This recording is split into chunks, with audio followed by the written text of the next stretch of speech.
bought the house because it was cheap. That should have been the first warning. The listing described it as a 1974 fixer-upper with a full basement and great renovation potential. In reality, it looked like a place that had been forgotten by the entire neighborhood.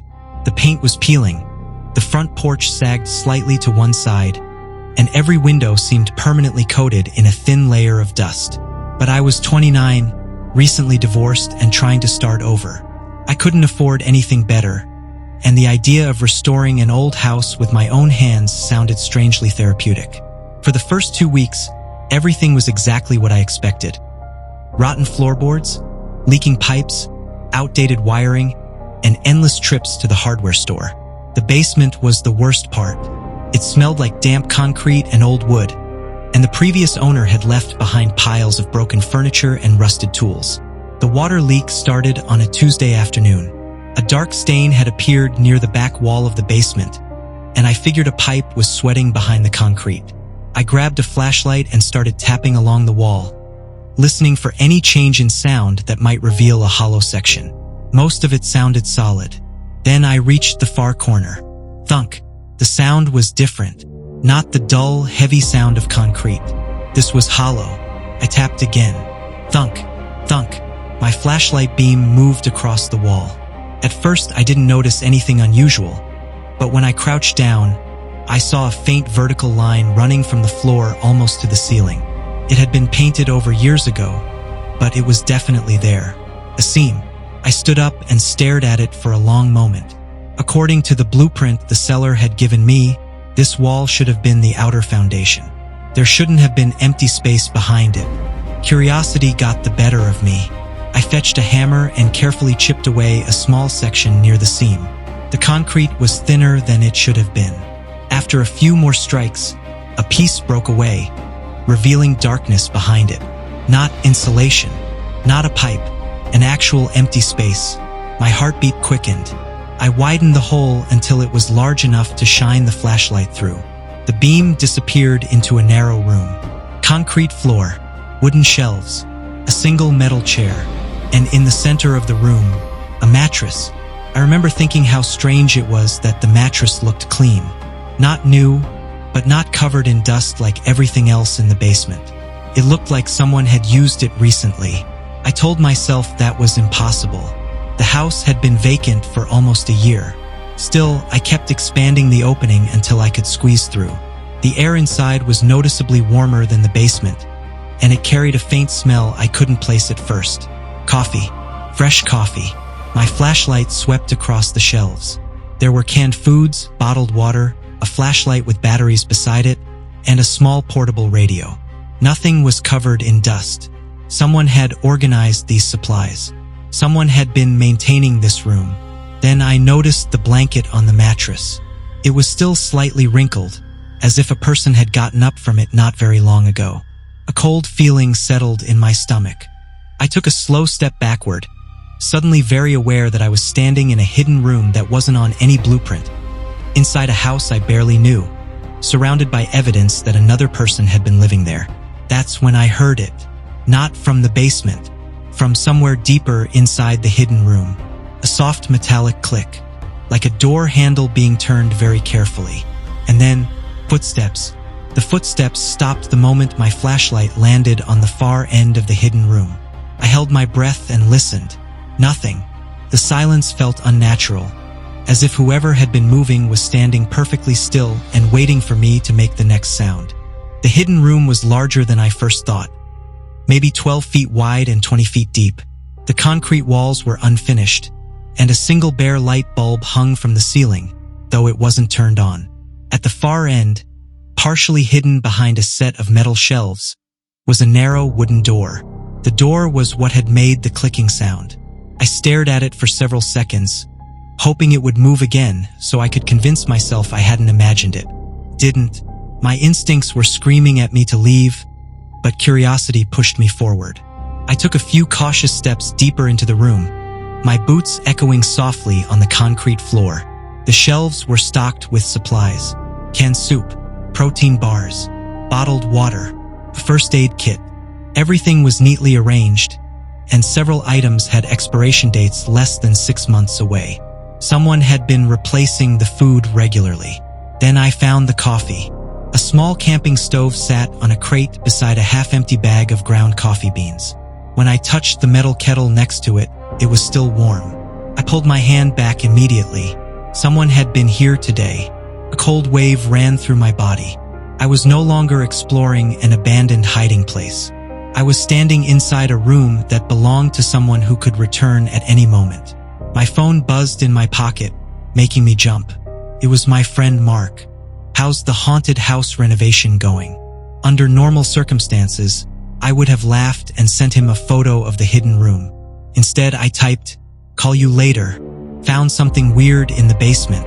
3 dots appeared, but before he could reply, another sound came from behind the wooden door. A faint scrape, then a slow exhale. I froze. The sound was unmistakable. Someone was breathing on the other side of that door. I backed away instinctively, keeping the flashlight aimed at it. The beam trembled in my hand, and the shadows around the shelves seemed to shift with every movement. "Hello," I called out, trying to sound more confident than I felt. No answer. I swallowed hard and tried again. "I own this house. If you're in there, we can figure this out." For a moment, there was only silence. Then the doorknob moved, very slowly, turned about halfway and stopped. I felt my pulse hammering in my neck. The door opened just an inch. Darkness filled the gap. I couldn't see a face, but I had the overwhelming sensation that someone was standing only a few feet away, looking directly at me through the crack. Then a voice spoke, low, calm, almost polite. "You shouldn't be here." Every muscle in my body locked. I tightened my grip on the flashlight. "Who are you?" A long pause followed.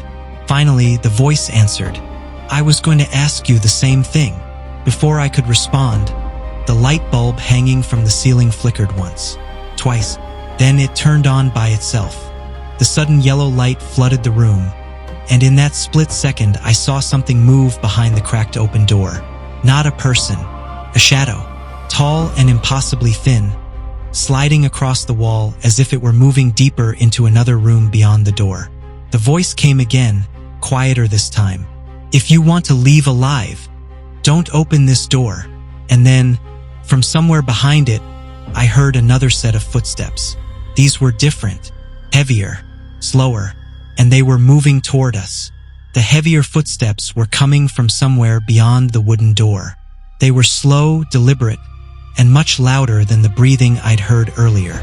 Whoever was behind that door wasn't trying to stay quiet anymore. The unseen person on the other side must have heard them too, because I caught the sound of a chair scraping across the floor, followed by hurried movement deeper into the hidden space. Then the voice whispered sharply, "Turn off your flashlight." "What? Now?" The footsteps grew closer. One step, then another. The floor beneath my boots seemed to vibrate with each impact. Without thinking, I clicked the flashlight off.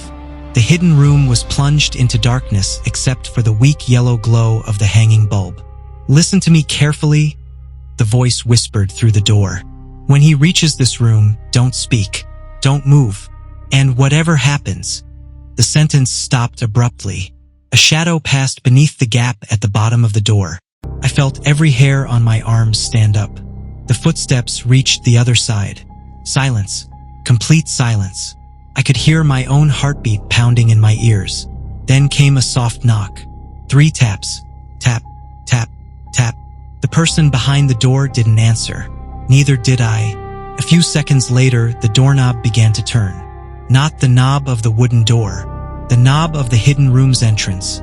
The opening I'd made through the basement wall. Someone was entering from behind me. I spun around. A figure stepped through the broken section of concrete. Tall, broad-shouldered, wearing a dark raincoat that looked almost black under the yellow light. Water dripped from the hem onto the concrete floor. His face was hidden beneath the shadow of a hood. He stopped the moment he saw me. For several seconds, neither of us spoke. Then he tilted his head slightly, as if surprised. "You're not Daniel." The name hit me like a punch. Daniel, the same name from the chat app story I'd been writing earlier tonight. My mind instantly tried to dismiss it as a coincidence, but the timing made my stomach twist. The man took one slow step forward. "How did you get in here?" "I own this house," I said, forcing the words out. He was silent for a moment.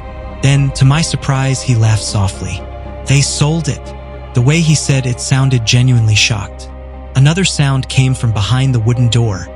A faint thud, like someone had backed into a wall. The hooded man immediately turned toward it. His posture changed. Not angry, afraid. "He's awake," he whispered. I stared at him. "Who's awake?" He looked back at me, and for the first time I caught a glimpse of his face beneath the hood. He was older than I expected, maybe late 50s, with a gray beard and deep lines around his eyes.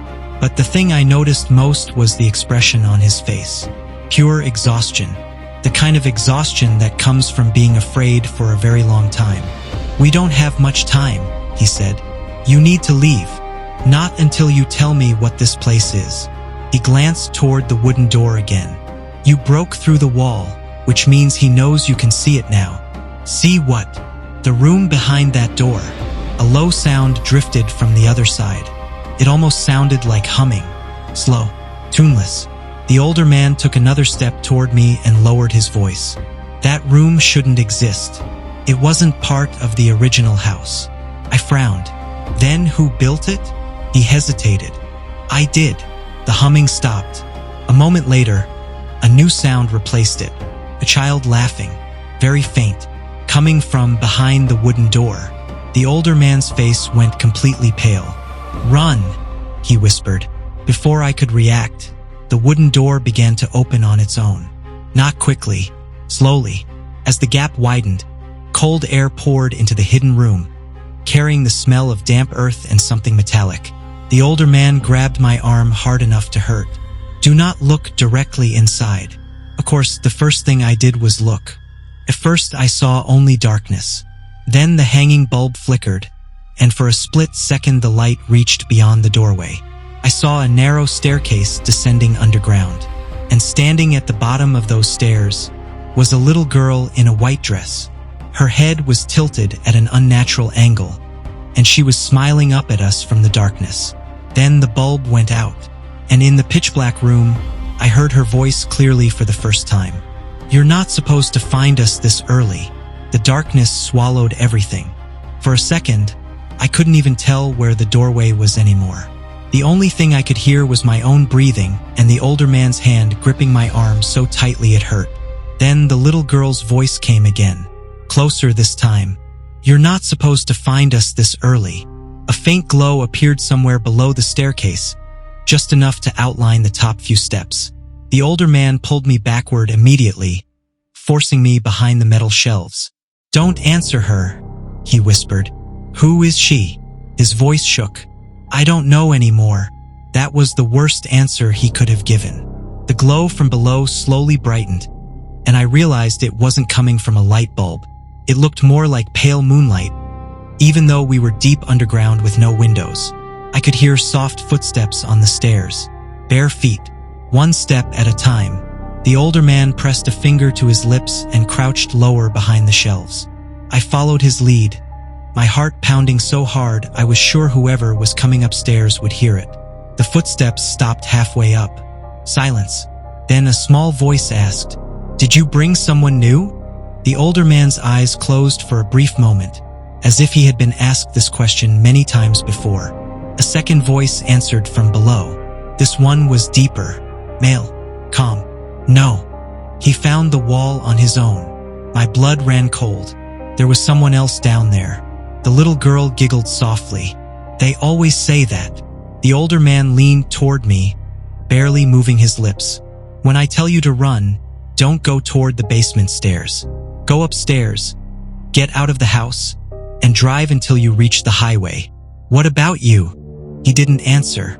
The staircase creaked. A shadow began to rise into view. Tall, thin, the same impossible shape I had glimpsed earlier behind the door. It moved differently from a normal person. Its head remained perfectly still while the rest of its body climbed the stairs in slow, unnatural motions. The little girl appeared first. She couldn't have been older than 8. Her white dress was stained with dirt around the hem, and her dark hair hung wet around her face. She stood on the middle step, smiling directly toward our hiding place, toward me, even though the shelves should have blocked her view. "I can see you," she said cheerfully. The older man muttered something under his breath that sounded like a prayer. The tall figure stopped behind her, still mostly hidden in darkness. I couldn't see its face, but I could feel it watching us. The girl tilted her head. "You broke the wall." I stayed silent. "You weren't supposed to do that." The older man finally spoke, his voice low and controlled. "Go back downstairs." The girl's smile widened. "You know he doesn't like being alone." A long, thin hand emerged from the darkness behind her and rested gently on her shoulder. The skin was gray, not pale. Gray like old paper left in water for too long. The fingers were far too long to be human. I had to bite the inside of my cheek to stop myself from making a sound. The girl looked up at the figure and then back toward us. "He wants to know if you're staying for dinner." The older man suddenly stood up. "Run!" Everything happened at once. He shoved me toward the opening in the wall just as the tall figure lunged forward. The hanging light bulb exploded above us, showering the room with glass. I heard the older man yell, followed by the sound of metal shelves crashing over. I scrambled through the broken section of concrete and stumbled into the basement. Behind me, something slammed against the wall hard enough to shake the entire room. Then I heard the little girl laughing. Not behind me, right beside my ear. I spun around. No one was there. Another crash came from inside the hidden room, followed by the older man's voice shouting, "Don't let him touch your shadow." I didn't understand what that meant, but a second later I saw my flashlight lying on the basement floor. Its beam was pointed directly at me, casting a long shadow across the concrete.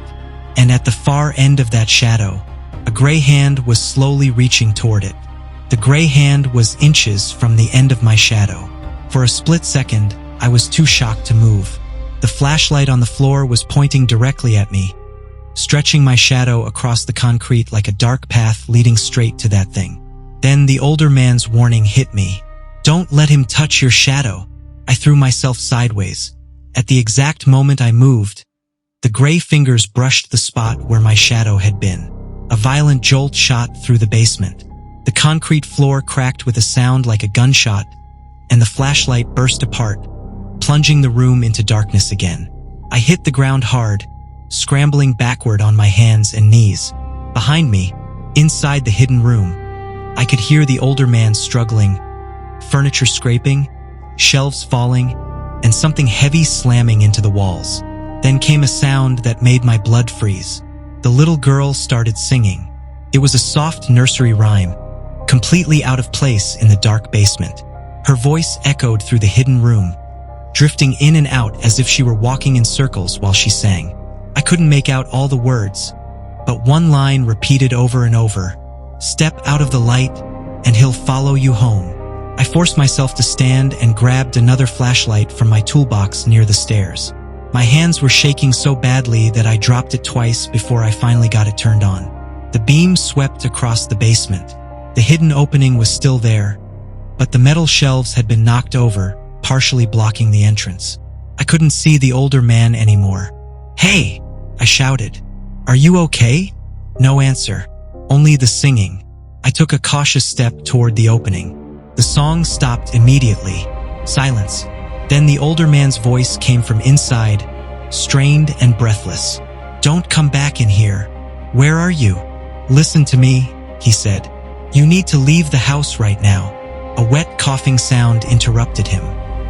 He touched my shadow. The fear in his voice was worse than the words themselves. "What does that mean?" For a few seconds, there was no response.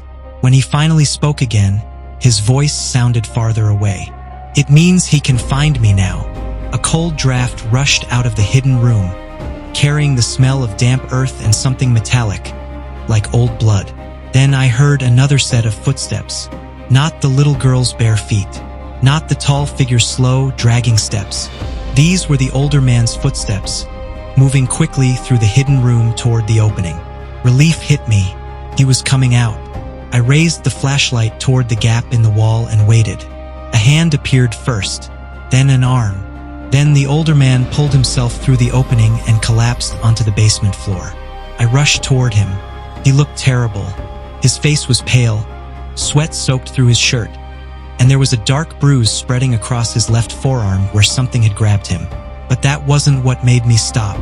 His shadow was wrong. The flashlight was behind me, so his shadow stretched across the floor toward the hidden room. And at the very end of it, another shadow was attached to it.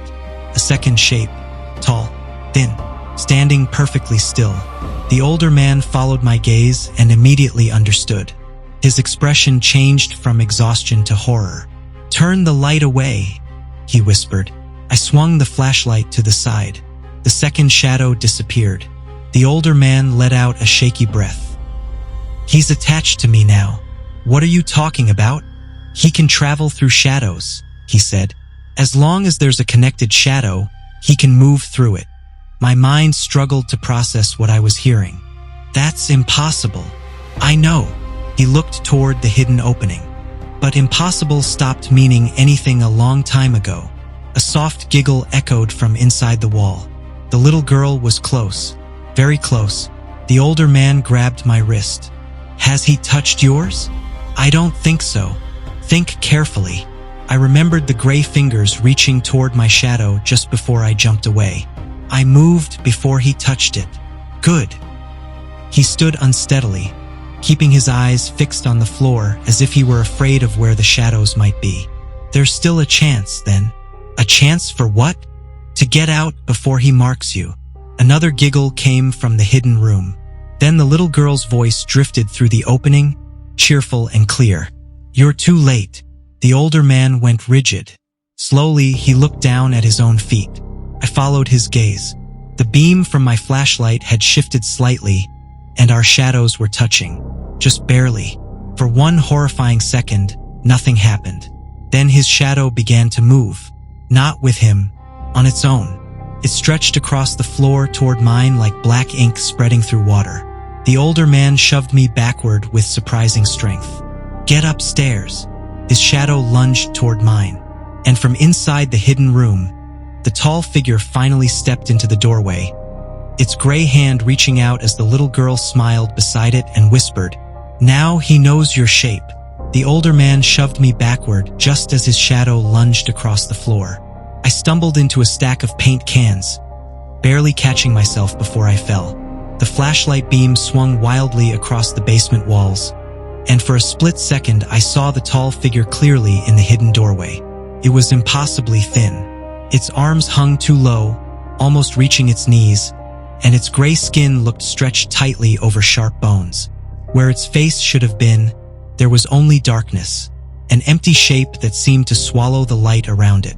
Beside it, the little girl smiled as if this were all a game. "Now he knows your shape." The older man grabbed a rusted shovel from the wall and slammed it down between our shadows, breaking the line where they were about to connect. The black shape recoiled like a living thing. "Upstairs," he shouted. "Don't let your shadow touch anything connected to mine." I ran. The basement stairs suddenly felt much steeper than before. My flashlight bounced with every step, throwing huge moving shadows across the walls. Behind me, I could hear the older man struggling, and somewhere underneath those sounds came the little girl's laughter, echoing through the concrete like it was coming from every direction at once. Halfway up the stairs, the basement door slammed shut on its own. The impact shook the frame hard enough to send dust falling from the ceiling. For a moment, everything went quiet.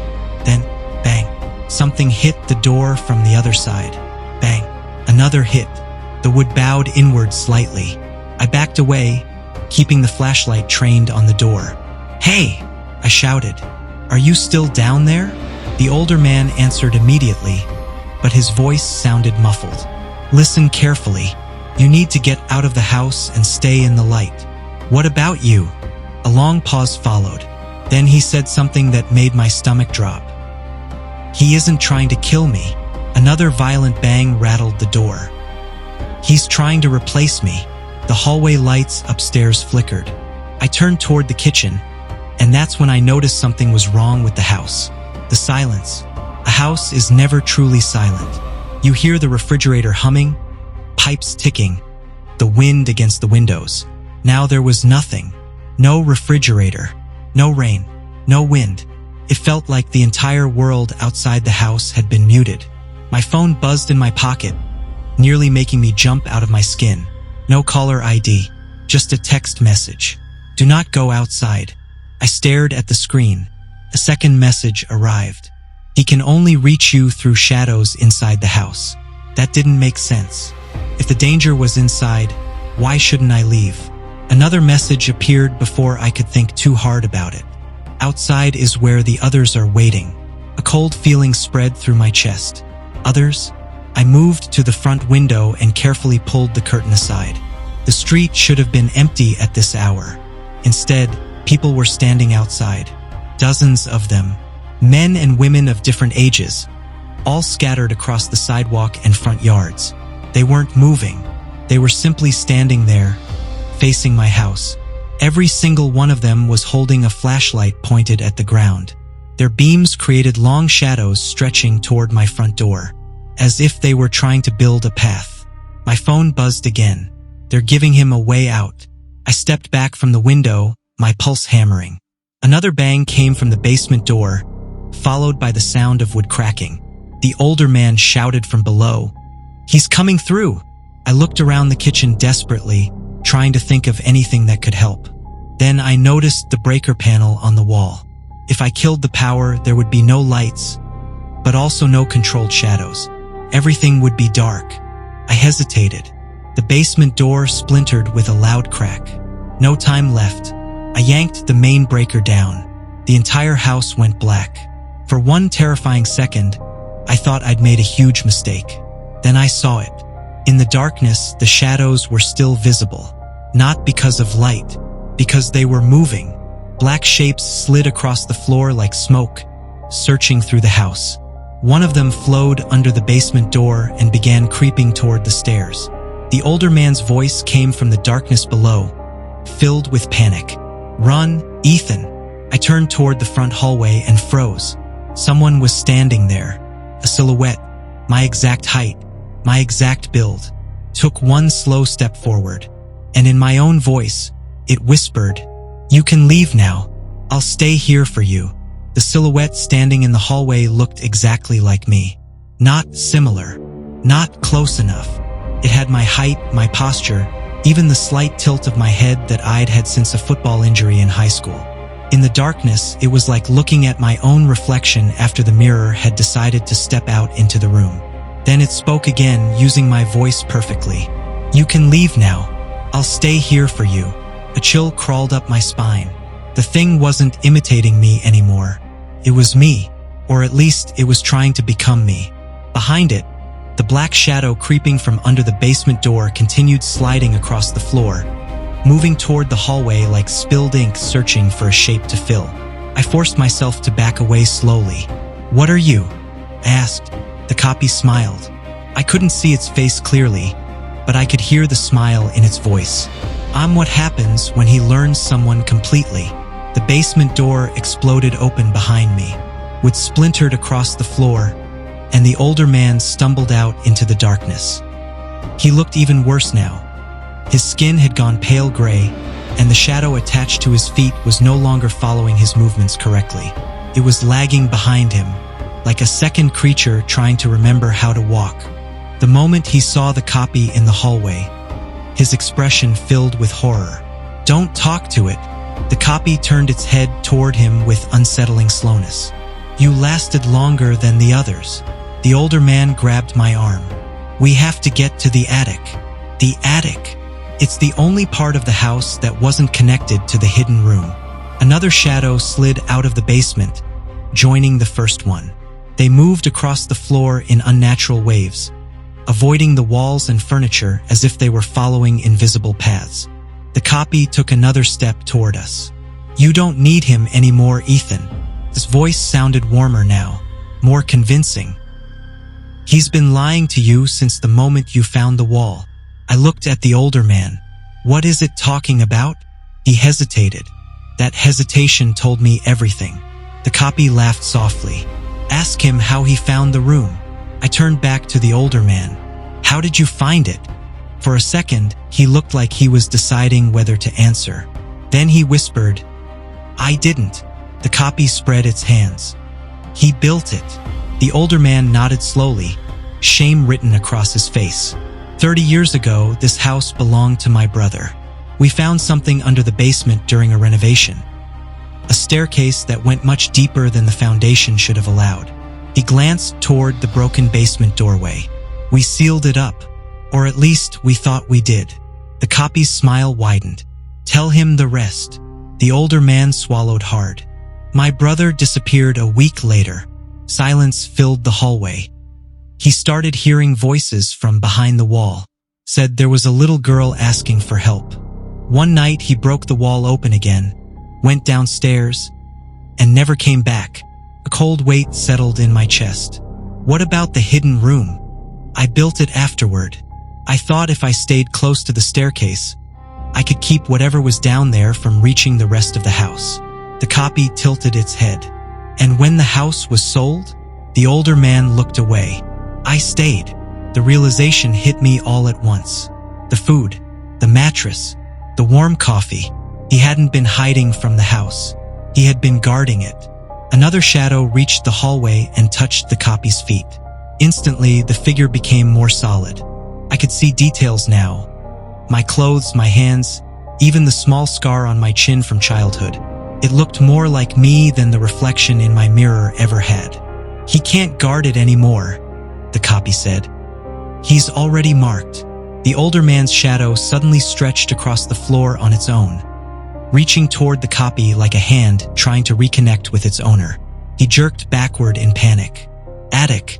Now! We ran. The stairs to the second floor groaned under our weight as we rushed upward. Behind us, the copy didn't chase immediately.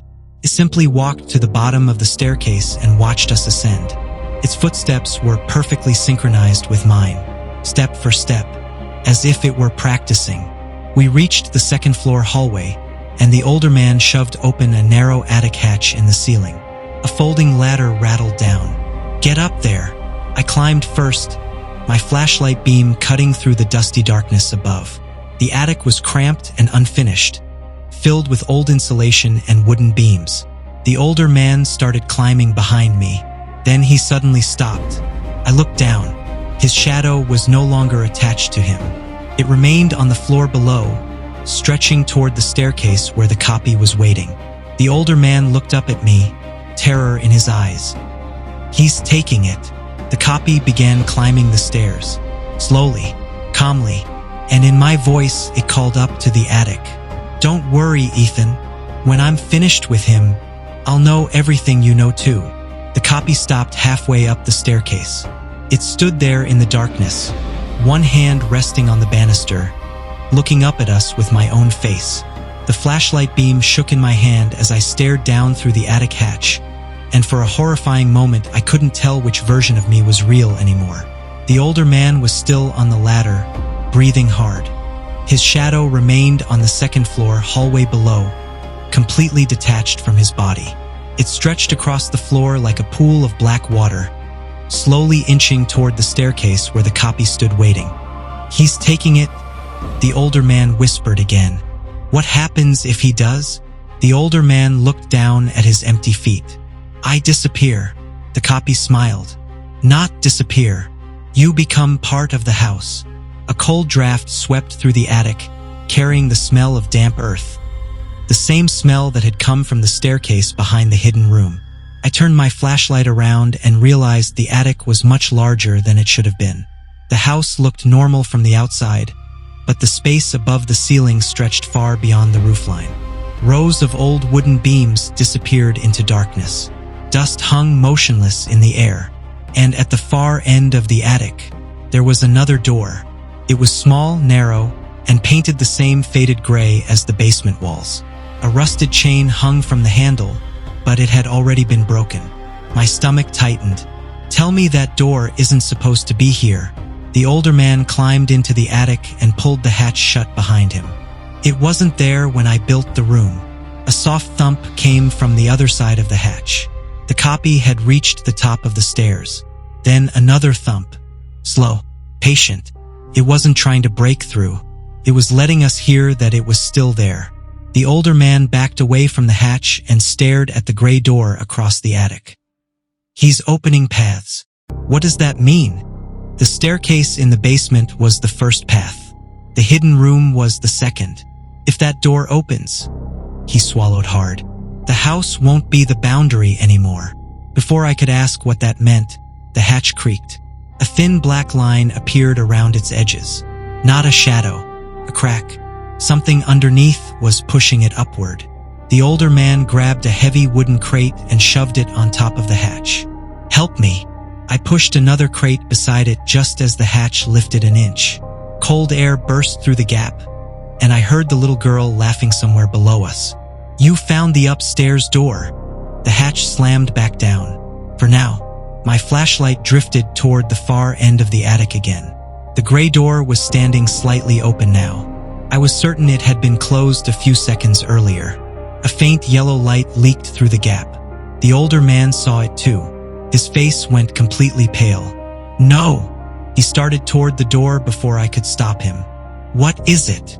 That light shouldn't be on. We crossed the attic slowly, our footsteps muffled by decades of dust. The closer we got, the warmer the air became. By the time we reached the doorway, it felt less like an attic and more like standing near a heated room. The older man pushed the door open the rest of the way. I expected another hidden staircase, another underground tunnel. Instead, I saw a room that looked exactly like my own bedroom. Same bed, same nightstand, same cracked lamp, even the same jacket hanging over the chair. For a second, I thought we were somehow looking into another part of the house. Then I noticed the window. Outside it, the sun was setting. Orange light filled the room. But outside the real attic, it was still the middle of the night. What the hell is this? I whispered. The older man didn't answer. He was staring at the desk beside the bed. There was a calendar on it. The date circled in red was October 18th. Tomorrow. A notebook lay open beside the calendar. I stepped closer and picked it up. The handwriting was mine. The first line read, I can hear someone walking inside the walls. My hands started shaking. I flipped through the pages. Every entry described events that hadn't happened yet. Hearing whispers from the basement, finding wet footprints in the kitchen, waking up with dirt under my fingernails, seeing the little girl standing in the backyard at sunset. The final entry was only one sentence long. If you're reading this, it means I'm already downstairs. A loud crack echoed behind us. We spun around. Back in the attic, the hatch had split down the middle. Long gray fingers were pushing through the opening. The copy's voice drifted up through the crack, calm and almost amused. You weren't supposed to see tomorrow's room yet. Then the little girl spoke from somewhere beneath him. It's okay. He always goes downstairs eventually. And from inside the future version of my bedroom, I heard a floorboard creak, as if someone was standing just outside the door, listening to us from tomorrow. The floorboard creaked again. Not in the attic. Inside the future version of my bedroom. The sound came from somewhere just beyond the doorway, as if someone had shifted their weight in the hallway outside. Every instinct told me to step away from the room, but I couldn't stop staring at it. The sunset light looked completely real. Dust floated through the orange glow. A ceiling fan turned slowly overhead. It wasn't a vision or a reflection. It felt like we were looking through an opening into another moment in time. Behind us, the attic hatch groaned under pressure. The gray fingers pushing through the crack had grown longer, curling around the broken wood like roots forcing their way through concrete. The copy's voice rose from below. You've already seen enough. The older man grabbed my shoulder. Don't answer him. I nodded, but my attention was fixed on the future room. Something moved in the hallway outside it. A shadow crossed the doorway. Then a figure appeared. It was me, not the copy downstairs, not a reflection. This was a tired, older version of me wearing the same clothes I had on now, only dirt-stained and torn. He stepped into the room slowly and closed the door behind him. For a few seconds, he just stood there with his back to us, breathing hard. Then he turned. The moment he saw me, all the color drained from his face. "No!"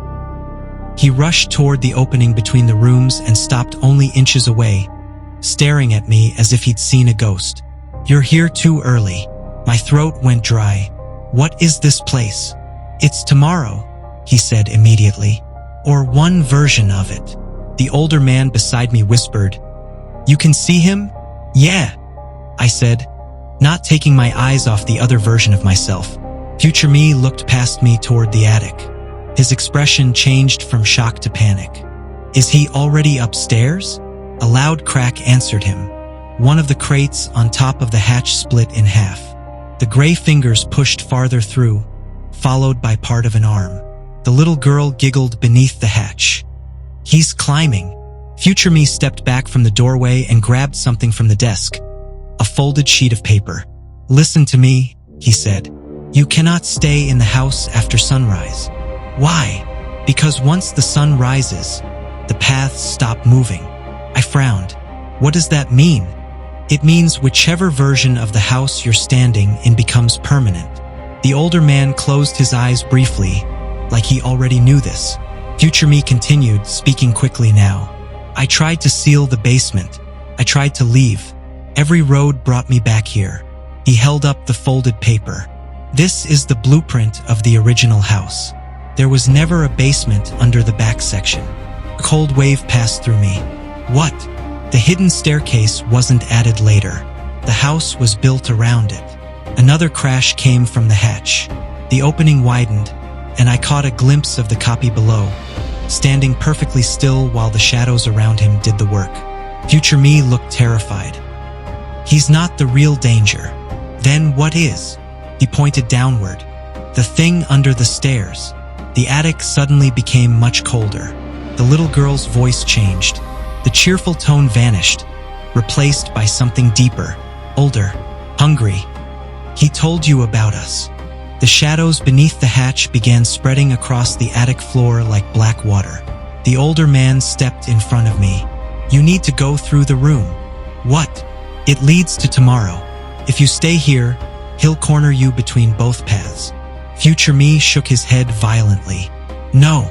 If he comes through while the path is open, he can follow you into the next day." For one impossible moment, the two men, one from my future, one from the house's past, argued about how to save me, while something inhuman climbed toward us through the broken attic hatch. The copy finally spoke again, calm and patient. "You're making this harder than it needs to be." A gray hand appeared over the edge of the hatch. Then another. The copy pulled itself upward with slow, deliberate movements. Its face was still mine, but the features were beginning to blur, as if it couldn't decide which version of me it wanted to wear. Future me looked directly into my eyes. "You have to choose right now." "Choose what?" His voice dropped to a whisper. "Which one of us gets to become you?" The copy smiled. The older man tightened his grip on the shovel, and from somewhere deep beneath the house, far below the hidden staircase, I heard a massive door begin to open. A sound like rusted metal dragging across stone echoed through every wall of the house. The little girl whispered from the darkness below. "He's awake now." The sound of the door opening beneath the house was unlike anything I'd ever heard. It wasn't a normal door. It sounded ancient. Massive sheets of rusted metal grinding against stone somewhere deep underground. The vibration traveled up through the walls, through the attic floor, and into my chest. Dust rained from the beams overhead as the entire house seemed to shift around us. The little girl looked upward from the broken hatch and smiled. "He's awake now." The copy had almost pulled itself into the attic. One gray hand gripped the edge of the hatch while the other reached toward the floor, its long fingers leaving dark streaks wherever they touched. The older man raised the shovel. "Back away from the hatch." The copy looked at him with my face and sighed. "You've been holding this house together for 30 years. Aren't you tired?" For the first time, I saw something flicker across the older man's expression. Not fear, temptation.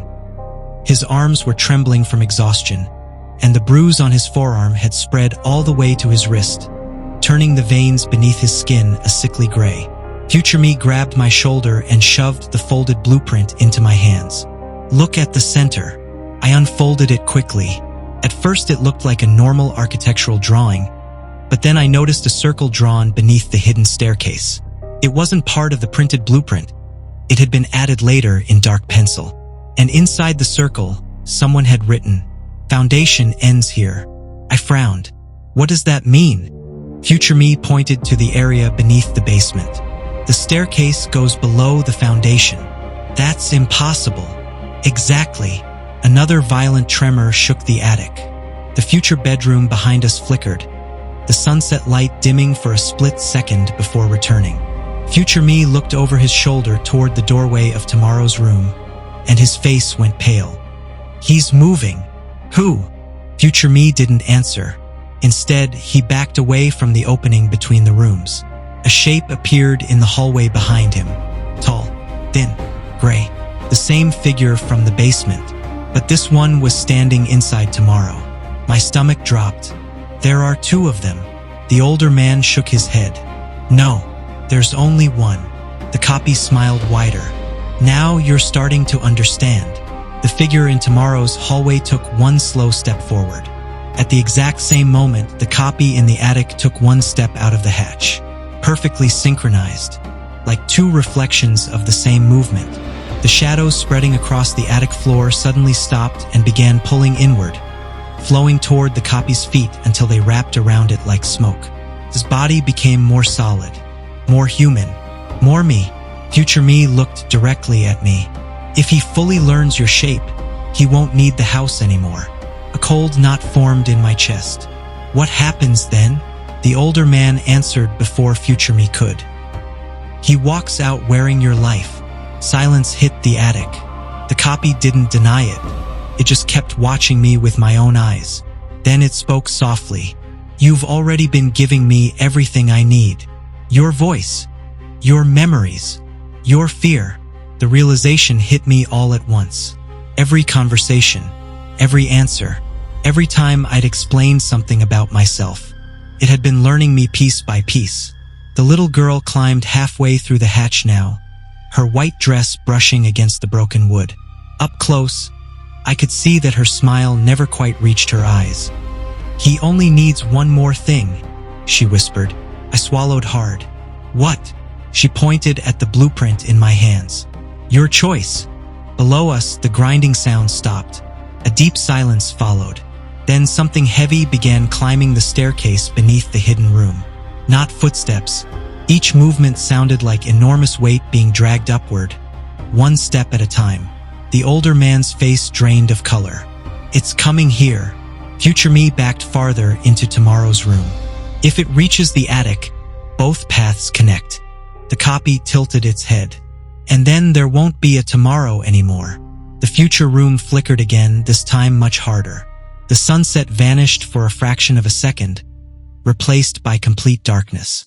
And in that darkness, I saw dozens of pale faces standing behind future me in the hallway, watching, waiting. The light returned. The faces were gone. Future me looked like he was about to panic. You have to close the path. How? He pointed to the doorway between the attic and tomorrow's room. One of us has to stay on the other side when it closes. My heart stopped. The older man immediately said, I'll do it.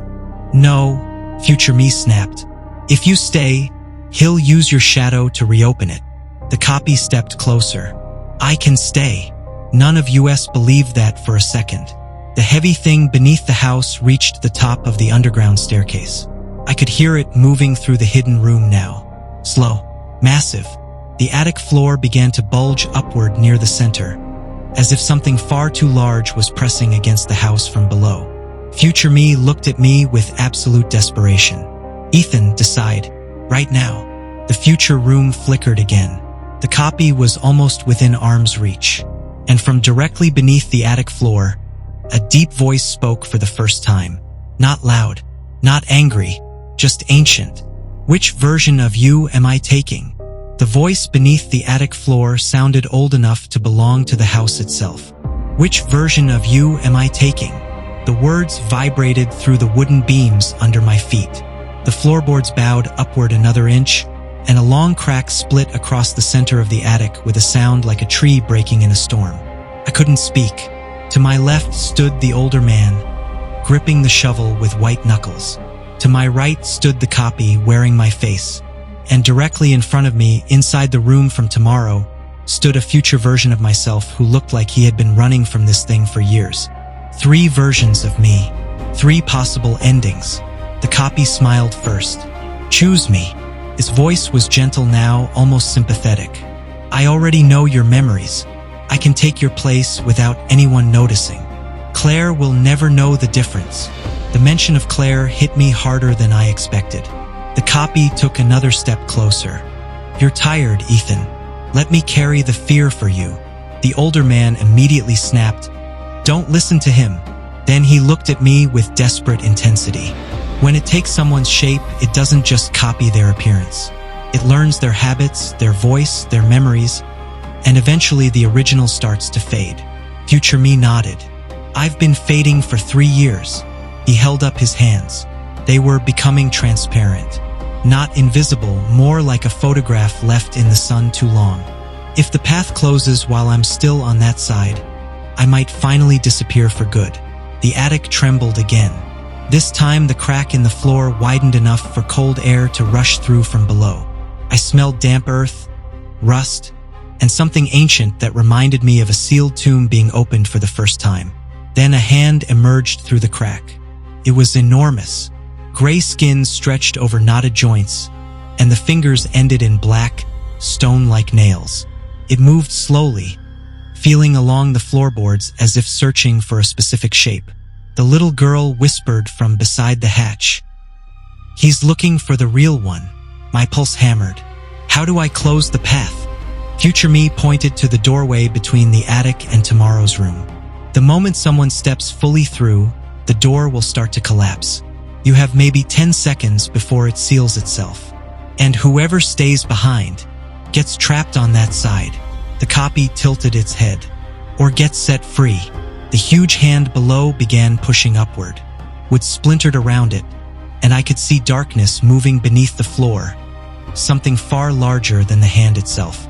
The older man made his decision. He shoved the shovel into my hands. "You're going through." "What?" "No. You still have a life outside this house." "So do you." He laughed bitterly. "No, Ethan. I've had a job for 30 years. The copy's expression hardened for the first time. "He's lying. He wants to keep you here with him." The older man ignored it and looked me straight in the eyes. "Listen carefully. If you get through and the door closes, do not come back for me. No matter what you hear, no matter whose voice calls your name."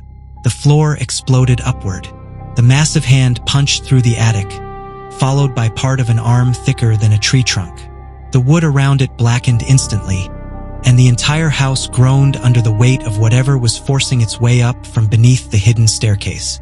Future me shouted, "Now!" The older man grabbed the copy and slammed it backward into the spreading shadows. For a split second, the copy lost its balance, and its face flickered. I saw dozens of other faces beneath mine. Men, women, children, all trapped inside it. I ran.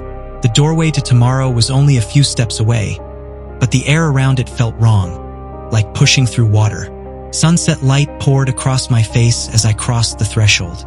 Behind me, the attic erupted into chaos. The older man was wrestling with the copy while shadows wrapped around both of them.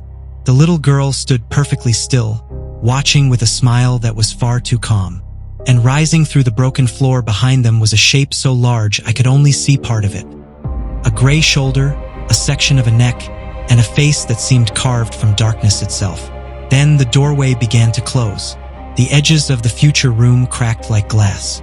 Future me grabbed my arm and pulled me farther inside. "Hurry!" I looked back one last time. The older man saw me watching and shouted something over the noise. At first I couldn't hear it. Then, just before the doorway narrowed to a thin line, his final words became clear. "The house isn't the prison." The door slammed shut. Darkness swallowed the attic, and the unfinished sentence echoed in my head as the room from tomorrow began to shake around us. The door slammed shut behind us with a sound like breaking glass. For a few seconds, I could only stand there, staring at the place where the attic had been. The wall was solid now, just faded wallpaper and a narrow strip of molding, as if the doorway had never existed. Future me was still holding my arm. "Breathe," he said. I didn't realize I'd stopped. The room around us looked exactly like my bedroom, but now that I was fully inside it, I could see the differences. The walls were stained with moisture, the carpet was worn thin, and dozens of pages were taped across the desk and walls. Notes, maps, drawings of the basement. Every surface was covered with attempts to understand the house. Future me let go of my arm and looked toward the window. Outside, the sunset was frozen in place. The orange light never changed, and the clouds hung perfectly still above the neighborhood. "How long have you been here?" I asked. He gave a tired smile. "I stopped counting after the second year." My stomach tightened. "So this really is tomorrow?" "Yes and no." He walked to the desk and picked up a photograph. It showed the house from above, but the property was surrounded by dense forest that didn't exist in the real neighborhood. "This place is made from possible futures," he said. "Every time someone enters the house, it creates another version of tomorrow based on the choices they make." I thought about the older man, about the copy, about the thing beneath the stairs. Then the door didn't save us. Future me looked at me for a long moment before answering. "No, it moved us deeper." A cold silence settled over the room. Then I remembered the older man's final words. "The house isn't the prison." What did he mean? Future me's expression changed. He crossed the room and pulled down one of the papers taped to the wall. It was an old newspaper clipping, yellowed with age. The headline read, "Local family vanishes during basement renovation." The date was May 14th, 1974. "This was the first family who lived here," Future me said. "The father found the staircase under the basement while pouring the foundation. He reported a hollow space beneath the property." He handed me the clipping. 3 days later, the entire family disappeared. I looked up. So the house was built over whatever was already there. He nodded. "The staircase is older than the house, older than the neighborhood, maybe older than the town." A low vibration passed through the floor, the same vibration I had felt when the massive door opened beneath the house. Future me went still. "He found us." The room darkened slightly, even though the sun outside hadn't moved. Then I noticed something impossible. A shadow was forming on the wall opposite us, not cast by anything in the room. It was appearing from inside the wall itself. The outline was unmistakable. My shape, my height, my posture. The copy had followed us. Future me grabbed a flashlight from the desk and aimed it at the shadow. The beam passed over the wall, but the shadow remained, black and solid against the peeling wallpaper. "It shouldn't be able to cross without a connected path," he muttered. Then his eyes widened. He looked down at my feet. Our shadows were touching. I jumped backward, but it was too late. The shadow on the wall immediately became darker, and a hand began pressing outward from the plaster as if someone were pushing through thin fabric. Future me shoved me toward the door. "Get out of this room." "Where do I go?" "Anywhere that isn't connected to me." The wall cracked. Gray fingers pushed through. More cracks spread outward, and I could hear the copy's voice coming from inside the wall. "You brought the path with you." Future me grabbed my shoulders. "Listen carefully. The older man was right. The house isn't the prison." "Then what is?" He looked me dead in the eyes. "The prison is the version of yourself that keeps coming back." The wall burst open. The copy stepped through. It looked exactly like me again, but now its skin was slightly gray, and its eyes were completely black. It smiled. "You finally understand." Future me stood between us. "You can still leave." The copy laughed softly. "Leave where?" I pointed toward the frozen sunset outside the window. "There is no outside anymore." For the first time, I really looked through the glass. The street was there. The houses were there, but nothing was moving. No cars, no birds, no wind in the trees. It looked like a photograph. The copy took another step closer. Every version of you eventually realizes the same thing. The moment you broke the wall in the basement, you stopped belonging to the world outside. Future me closed his eyes briefly. "I'm sorry," he whispered. The copy raised its hand toward me. "Come downstairs, Ethan. This time, you can open the door yourself." The floor beneath us trembled. Far below, deep under the impossible staircase, the ancient door began to open again. And as the room from tomorrow started to collapse around us, I realized the most terrifying part of all. The thing under the house had never been trying to escape. It had been waiting for someone to choose to come down to it willingly. The copy smiled with my face one last time. Then the floor gave way beneath us, and we fell together into the darkness below the house, toward the door that had been waiting since 1974 for someone to finally open it from the inside.